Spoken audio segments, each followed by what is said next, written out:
और जो मैंने पढ़ा है, महापुरुषों के मुख से सुना है, भगवान शंकर का धनुष पिनाक परशुराम जी ही जनक जी के घर में रखवाए थे, क्योंकि उनके पास एक धनुष पहले से था। किसका धनुष? भगवान श्री हरि का धनुष अजगौ। तो परशुराम जी सोचे दो दो धनुष लेके कहाँ चलूंगा, तो शंकर जी का धनुष पिनाक जनक जी के घर में सुरक्षित रखा दिए कि ये मेरी अमानत आप अपने घर में रखिए, जब मैं चाहूंगा ले जाऊंगा। धनुष टूटा तो धनुष के टूटने की ध्वनि तीनों लोक में फैली। महेंद्र पर्वत पर तपस्या में बैठे परशुराम जी ध्वनि सुने और सुनते समझते विलंब नहीं लगा कि पिनाक का खंडन हो गया है। ऐ तमतमाता हुआ शरीर चल पड़े मिथिला की ओर। गोस्वामी जी कहते हैं गोरा शरीर है, गौर शरीर, भूति भलब राजा, पूरे शरीर पर भस्म का लेपन है, भाल विशाल त्रिपुंड विराजा। त्रिपुंड कहता है कि परशुराम जी भगवान शंकर के भक्त हैं। किसके भक्त हैं? शंकर के। ये तिलक जो है ना, ये तिलक आई कार्ड है। अभी मैं दिन में प्रातः स्मरण पूज्य ज्येष्ठ भ्राताश्री पूज्य श्री पुंडरीक गोस्वामी जी को सुनने चला गया था। भ्राताश्री की भागवत जी की कथा चल रही है। हाँ? हाँ? तो भ्राताश्री ने कहा कि बाबू ये तिलक क्यों आवश्यक है? जैसे आप यहाँ सीने पर, आप जैसे कथा चल रही है ना, कई लोग इसलिए परेशान होंगे कि हम इस गेट से घुस क्यों नहीं पा रहे हैं। हाँ? पीछे वाले लोग सोचते हैं काश हमारे पास एगो बिल्ला होता यहाँ लटकाने का, तो हम इस गेट से घुस जाते, यहाँ आगे आके बैठ जाते। मन में आ रहा है ना? जैसे यहाँ बिल्ला लटक जाए तो यहाँ की एंट्री मिल जाती है, उसी प्रकार यदि ये आई कार्ड बन जाए तो यहाँ की एंट्री मिल जाती है, कोई रोकने वाला नहीं है। चंदन घोर लिए, जैसे घर के दीवार पेंट होता है वैसे लोग खड़े हैं, खोपड़ी पूरा पहले पीला चंदन से, अब उस पर डिजाइन बन रहा है, सांचा, राम, ओम, त्रिशूल, भाला, धनुष, गादा। हमको इतनी समस्या आपको बताऊं, आज अपना कष्ट आपको सुना रहा हूं। लोग आते हैं,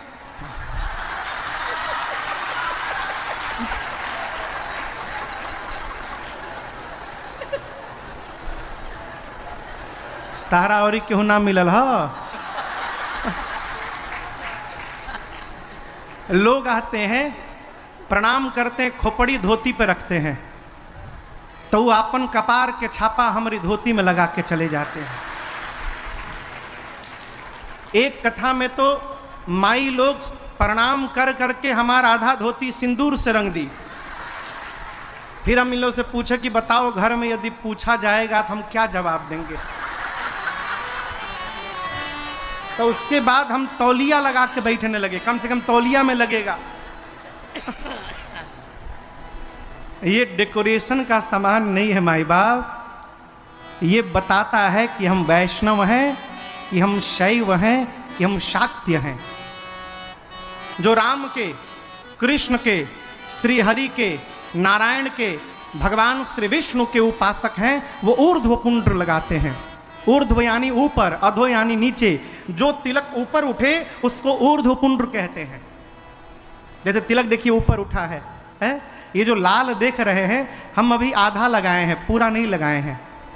हमारे पूज्य महाराज श्री ने हमसे कहा कि बस इतने लगाओ, तो हम तब से इतने लगाते हैं। अब क्यों मना किए महाराज जी? यदि आपको जानना है तो हमारी महाराज जी से जाके पूछिए, हम आज तक नहीं पूछे। ये सीता मैया है, श्री हैं। ये क्या है? सीता जी हैं। अगल बगल जो दो, परशुराम जी भाल विशाल त्रिपुंड विराजा। त्रिपुंड विशाल ललाट पर त्रिपुंड शोभायमान है। देखिए, जिसका ललाट जितना विशाल हो ना, उसको उतना दिव्य तिलक धारण करना चाहिए। सबके कपारों भगवान विशाल नहीं देते। जिसका ये ललाट जितना विशाल है उतना भाग्यशाली है। लेकिन कई लोग ऐसा झोंटा के स्टाइल बनावत है हो है। हाँ झोंटा, आधा लीलार तो झोंटे में हेरा गइल बा। त्रिपुंड लगाए परशुराम जी पहुंचे, गोरा बदन है गौर शरीर, लेकिन गोस्वामी जी कहते हैं रे सब कछुक अरुण होई आवा। गोरा आदमी क्रोध में आता है तो चेहरा लाल हो जाता है। परशुराम जी का मुख लालिमा से संपन्न है, अरुण स्वरूप प्राप्त करके लाल चेहरा हो गया क्रोध के कारण। मन में सोचे कि लगता है ये ट्यूनिंग नहीं बन पा रही है, ये बाबा जी गरम दल के दिख रहे हैं और मेरे भैया नरम दल वाले हैं, जोड़ी बन नहीं रही है। लक्ष्मण जी स्वयं आगे आ गए और प्रणाम करके मुस्कुरा करके बोले। अब ये कोई आदमी क्रोध में हो, सुनी मुनि बचन लखन मुसु, कोई आदमी क्रोध में हो उसके सामने जाकर वो क्या करेगा, हंसेगा, उसका क्रोध और बढ़ेगा। परशुराम जी क्रोध में, लक्ष्मण जी जाकर टूटने पर ना आ पाए हैं, कितना सुंदर आ पाए हैं। लेकिन ये बताइए, मैं जब छोटा था तो रोज एक धनु ही तोड़ देता था, लेकिन आज तक किसी धनु ही के टूटने पर आप आए नहीं। यही धनु पर ममता के ही हेतु, इसी धनुष पर आज आपका इतना प्रेम क्यों उमड़ रहा है, ये मुझे बताइए। परशुराम जी सुने लक्ष्मण जी की बात, एक तो सामने आकर हंस रहा है, ऊपर से छोटा बालक बड़े भाई को ओवरटेक करके आके हंस रहा है और इतना कड़ुआ व्यंग बोल रहा है मेरे से। बोले रे इंद्र बालक, लगता है तू काल के बस में होने वाला है, संहार करके नहीं बोलता। शिव के पिनाक की तुलना तू छोटी सी धनु ही से करता है, धनु ही सम त्रिपुरारी धनु। लक्ष्मण जी बोले बाबा जी हमारी बात सुनिए पहले, छोटकी धनु ही हो चाहे बड़का धनुआ हो, दोनों का एक ही काम है, बाण चलाते रहना बस। और आप कह रहे हैं किसने तोड़ा, किसी ने तोड़ा नहीं, पुराना था, छुआ तो टूट, भैया ने छुआ और टूट गया। हम क्यों अभिमान करें कि हम लोगों ने तोड़ा है, भैया तोड़े नहीं है, भैया ने टच किया टूट गया। छुआ तो टूट रघुपति ही ना। परशुराम जी आपन निकाले फरसा, फरसा समझ रहे हैं ना, फरसा निकाले, लक्ष्मण जी से पूछे क्या है, लक्ष्मण बोले फरसा। लक्ष्मण जी से पूछे क्या है, लक्ष्मण जी बोले फरसा। जानता है इसको, बोले अच्छी तरह से जानता हूं। परशुराम जी बोले 21 बार, कितनी बार, लक्ष्मण जी बोले 21 बार का, 21 बार धरती से क्षत्रियों को समाप्त किया हूं, 21 बार। बालक जान के तुझे नहीं मार रहा हूं मैं, डर तू। लक्ष्मण जी बोले पहली बात तो मेरी सुनिए, आज मेरा बहुत बढ़िया सौभाग्य है। परशुराम जी बोले क्यों? जीवन में पहली बार ऐसा कोई वीर मिला जो अपनी प्रशंसा खुद करता है। आप देखिए समाज में कई ऐसे लोग हैं जो अपने बारे में बतावत रहते हैं, क्यों? उनको भरोसा ही नहीं कि जितना बढ़िया हम बताएंगे दूसरा बता पाएगा कि नहीं बता पाएगा, अपने बताए रहो। हम क्या, हम फूफा हैं। इसी काशी में बनारस जो कैंट स्टेशन है, बनारस के ठग तो खैर वर्ल्ड फेमस हो, आज भी है कि नहीं है? कहिए, नहीं है? अच्छा, आप लोग तो बनारस के, आप लोग काहे कहेंगे? एक आदमी नकली 500 का नोट ऊपर के बगली में रखकर कि बाहर से नोट दिखाई पड़े, नकली 500 का नोट दिन भर घुमा, गोदौलिया घुमा, सिंगरा घुमा, 80 घाट की ओर घुमा, चौका घाट घुमा, चारों तरफ भीड़ भाड़ में घुमा। दिन भर घूमने के बाद हर आधे घंटे बाद देखे नोट है, तो शाम को एक लक्ष्मी टी स्टोर पर बैठ के चाय पी रहा था, वो मंदिर के सामने वहाँ जहाँ वो बंद मक्खन वाला मिलता है, पाव रोटी, क्या बात है, अद्भुत है। तो वहाँ बैठ के वो चाय पी रहे थे, बगल में 2-3 लोग और बैठे थे। तो बोले हम सुन ले रही बनारस में बहुते ठग है। क्या ठग है? 500 का नोट लेके घूम रहा हूं सुबह से, अब तक कोई उड़ाया नहीं। तो बगल में एक आदमी चाय पी रहा था, धीरे से बोला नकली नोट लेके घूमोगे तो कौन उड़ाएगा? तो बोला अरे तुमको कैसे मालूम? तो बोला 3 बार तो मैं खुद निकाल के चेक कर चुका हूं।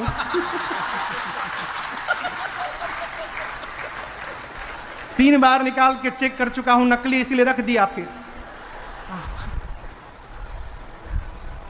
लक्ष्मण जी बोले पहली बार कोई वीर मिला जो अपनी प्रशंसा अपने मुख से करता है, लेकिन बाबा जी हम कोई कुम्हड़े की बत्तियां नहीं हैं जो तर्जनी देख के डर जाएंगे। आप हमारे सामने फरसा उरसा ना दिखाइए, आप फरसा उठा रहे मार दूंगा, हम लड़ेंगे नहीं आपसे। क्योंकि हमारे कुल में स्नान किए, श्री चक्रवर्ती जी के दरबार के द्वार पर पहुंचे, भीतर सूचना भिजवाए। महाराज सुने कि मिथिला के दूत आए हैं, महाराज ने तुरंत बुलवाया और यहां दर्शन करिए। प्रोटोकॉल कहता है कि महाराज अपने आसन पर बैठे रहें और जो मंत्री लोग हैं वो दूतों के हाथ से पत्र लेके राजा को दे। चलिए मैं ना, लेकिन एक बात समझिएगा, प्रेम में सारे नियम समाप्त हो जाते हैं और जहां नियम रहता है वहां केवल नियम रहता है, वहां प्रेम नहीं रहता है। महाराज सुने कि दूत मेरे बच्चों के बारे में सूचना लेकर आए हैं। यहां दर्शन करिए, चक्रवर्ती जी मंत्रियों को नहीं बोले मुदित मही पर आप उठी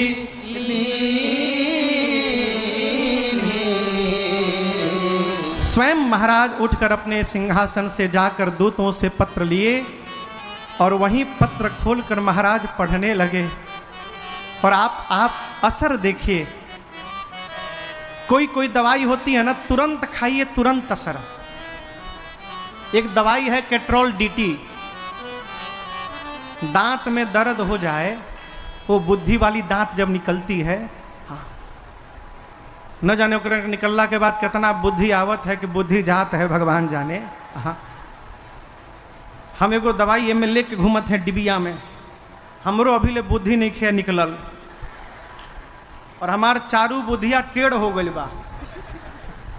डॉक्टर हमको बोले महाराज जी आपके चारों बुद्धि वाले दांत भीतरे टेढ़ हो गए हैं, उनको बिना ऑपरेशन किए निकलेगा नहीं। हम कहे तब? बोले जब तक चल रहा है चलाते रहिए, दर्द हो दवाई खाइए आगे बढ़िए। तो में हमहू एगो दूगो कैट्रोल डीटी लेके चलते, न जाने कब दर्द शुरू हो जाए तो कत्थे में निकाल के डाल लेते हैं। महाराज के लिए ये पत्र दवाई के समान है। महाराज खोल के पढ़ना शुरू किए और उस दवाई का असर शरीर में हुआ। क्या हुआ? बारी बिलोचन बाचत पाते पुलक गात आई भरी छाते। श्री चक्रवर्ती जी महाराज पत्र पढ़कर भाव में उतर गए। शरीर का एक एक रोम पुलकित हो गया, नेत्र से प्रेम के अश्रु निकल लगे, कंठ अवरुद्ध हो गया, शब्द मानो समाप्त हो गए हैं। महाराज पढ़ रहे हैं, रो रहे हैं, मुख से मुस्कुरा रहे हैं। चक्रवर्ती जी की इस भाव भंगिमा को देखकर सभा में जितने लोग मंत्री सचिव बैठे थे सब व्याकुल हैं। न जाने ऐसा क्या लिखा है उस पत्र में कि महाराज इतने भाव में आ गए। मंत्रियों ने निवेदन किया, प्रभु हमको भी सुनाइए एक बार। महाराज दूसरी बार फिर पढ़े, पुनि धरे धीरा पत्रिका बाचे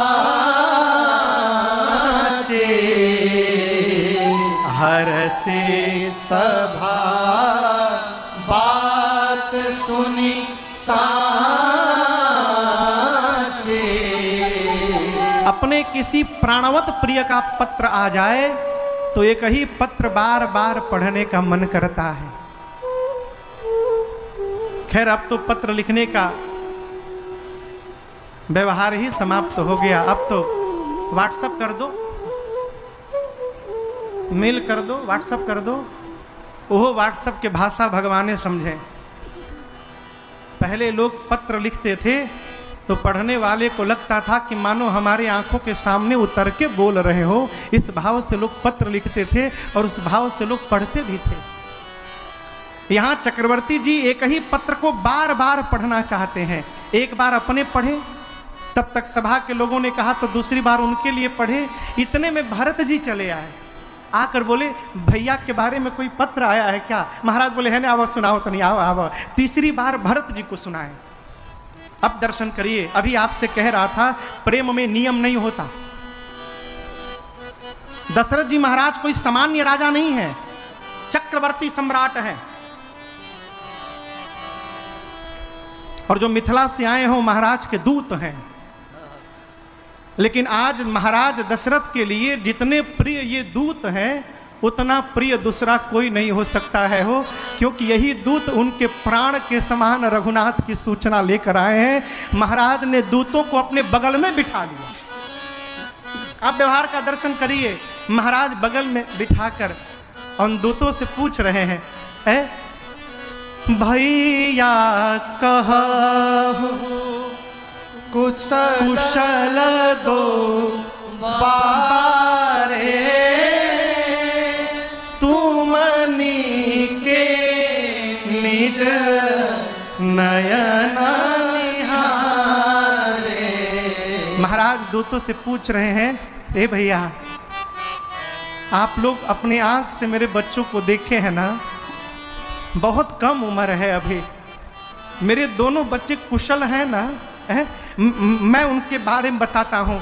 श्यामल गौर, एक सांवले होंगे, गोरे होंगे, धरे धनु भाथा, हाथ में दोनों धनुष बाण पकड़े होंगे। एक सांवले होंगे, एक गोरे होंगे, और उम्र बहुत कम है। बया किशोर कौशिक मुनि साथा, कम उम्र है, किशोर होंगे अभी, विश्वामित्र के साथ गए होंगे। हाँ, आप लोग अपनी आंख से देखें उन लोगों को ना, दोनों कुशल है ना? अच्छा ये बताइए, जनक जी महाराज मेरे बच्चों को कैसे पहचान गए? कहु विदेहा कवन विधि जाने, कैसे जाने? दूत पूछे, महाराज आज अपने बच्चों के विषय में न पूछिए। सूर्य को संसार में अपना परिचय नहीं देना पड़ता है। सूर्य के आने के बाद जब अंधकार संसार से समाप्त होता है तो अंधकार कहता है भागो सूर्य आ गया। आज आपके राम के तेज के आगे सूर्य का प्रकाश धूमिल हो गया है। राम ने जो कर दिया है विश्व के किसी राजा ने उस कार्य को नहीं किया। महाराज ने कहा कि पत्र में पूरा पूरा नहीं लिखा है, आधा लिखा है। दूत बोले महाराज आज्ञा मिले तो हम पूरा आपको सुना देंगे अभी क्या क्या हुआ। महाराज बोले सुनाइए। दूत सुनाने लगे। राजन है, राजन ना राजा वाला राजन है। राजन दूत हई हम परम पुनीता, राजा जनक के बिटिया सीता, दुल्हा चुनली रौरी, हो दुल्हा चुनली रौरी, बड़कू राजकुमार के, चिट्ठी सरकार के, दुल्हा चुनली रौरी, बड़कू राजकुमार के, चिट्ठी सरकार के, राजन दूत हई हम जनक राज दरबार के, चिट्ठी सरकार के।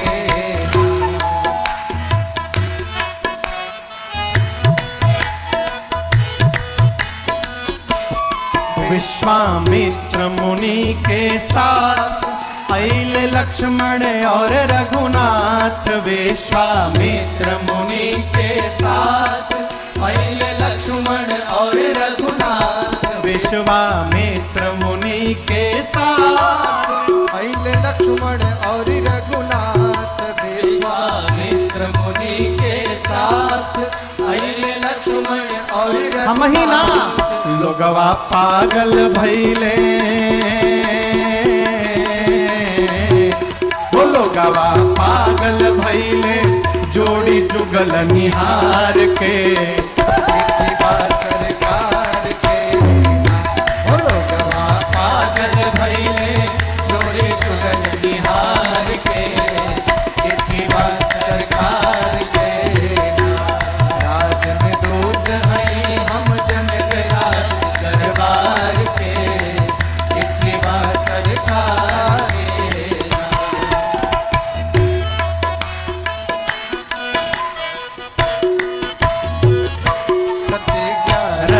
जनक जी के भारी पूरा कैले अवध बिहारी प्रतिज्ञा रहे जनक जी के भारी पूरा कैले अवध बिहारी प्रतिज्ञा रहे जनक जी के भारी पूरा कैले अवध बिहारी प्रतिज्ञा रहे जनक जी के भारी पूरा कैले अवध बिहारी कैले देश देश के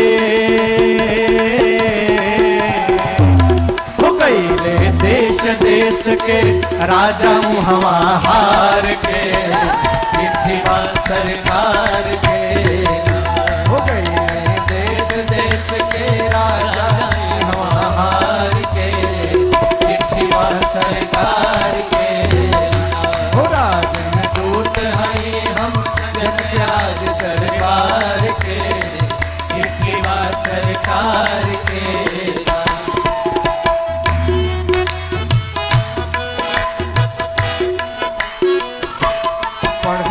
चिट्ठी के सब बात लेके आ जाई बरियात पढ़ ली चिट्ठी के सब बात लेके आ जाई बरियात लीजिए पढ़ ली चिट्ठी के सब बात लेके आ जाई बरियात पढ़ ली चिट्ठी के सब बात लेके आ जाई बरियात शादी खातिर शुभ दिन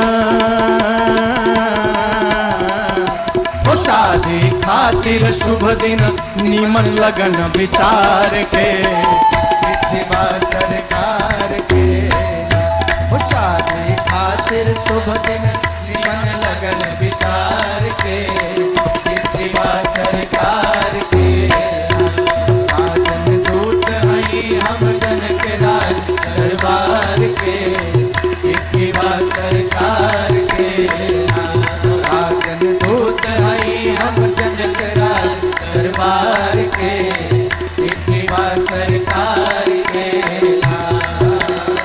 चिट्ठीवा सरकार के चिट्ठीवा सरकार के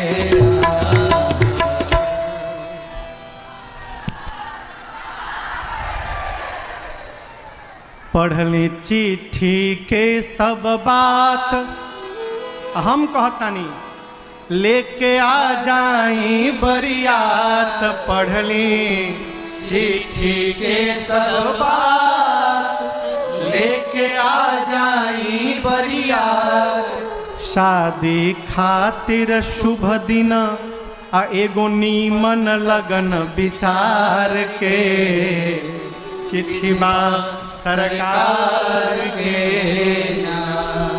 दूतों की बात श्री चक्रवर्ती जी महाराज को इतनी अच्छी लगी माई बाप महाराज अपने गले की हीरे की माल को निकाल कर दूतों पर न्यौछावरी लुटा दी दूत बचन रचना प्रिय लागी प्रेम प्रताप वीर रस पागी सभा समेत राव अनुरागे दूतन देन निछावरी लागे महाराज गले से माल्य निकाले हीरे का ले जाइए दूतों ने माले को उठाया सिर से लगाकर प्रणाम किया और लाकर चक्रवर्ती जी के चरणों में रख दिया कहा प्रभु यदि हम आज आपसे कुछ ले लेंगे ना अधर्म हो जाएगा महाराज बोले अधर्म कैसे होगा दूतों ने कहा महाराज हमारे मिथिला में ना बेटी के घर का पानी पीना भी अधर्म कहा गया है हम आपसे कुछ ले नहीं सकते महाराज। महाराज ने कहा बेटी तो जनक जी की हैं, आपकी तो सीता जी बेटी हैं नहीं, आप दूत हैं। दूतों ने कहा प्रभु आपने बिल्कुल सत्य कहा, बेटी जनक जी की हैं, लेकिन आपसे हम एक बात कहें, हमारी किशोरी जी ने आज तक हमको कभी भी बुलाया है तो काका जी कह के बुलाया है। यदि किशोरी जी हमको काका जी कहती हैं तो इस संबंध से हमारी बेटी हो गई।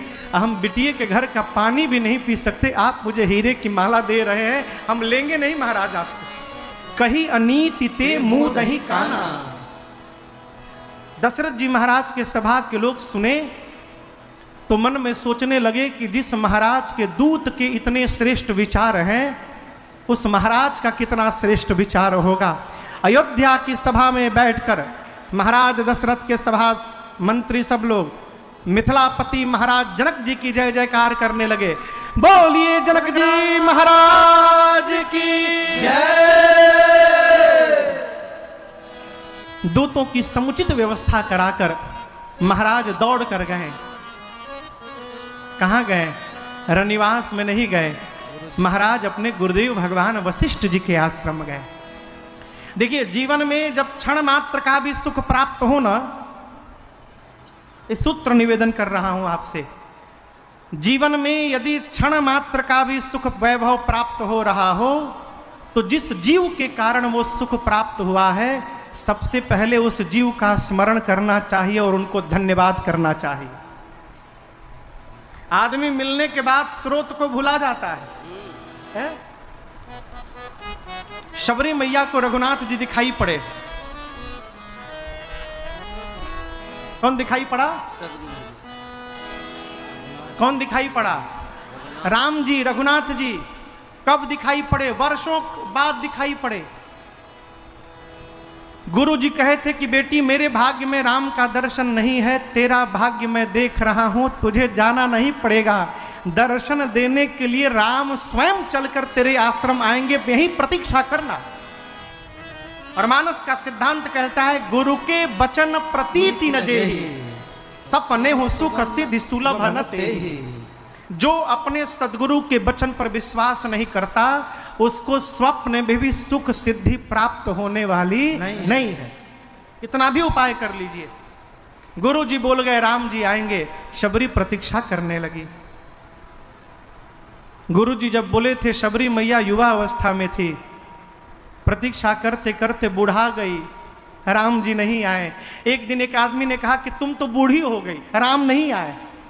शबरी ने कहा मैं बूढ़ी हुई हूं, लेकिन शबरी की प्रतीक्षा बूढ़ी नहीं भई है, राम एक दिन अवश्य मेरे घर आएंगे, गुरु जी ने कहा है।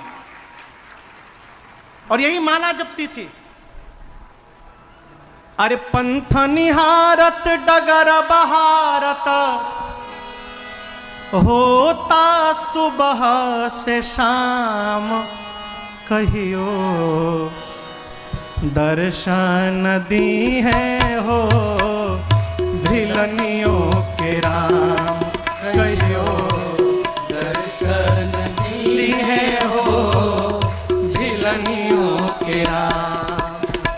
पंथ निहारत डगर बहारत, पंथ निहारत डगर बहारत, होता सुबह से शाम, कहियो दर्शन दीने हो मिलनियों के राम, कहियो दर्शन दीने हो मिलनियों के राम।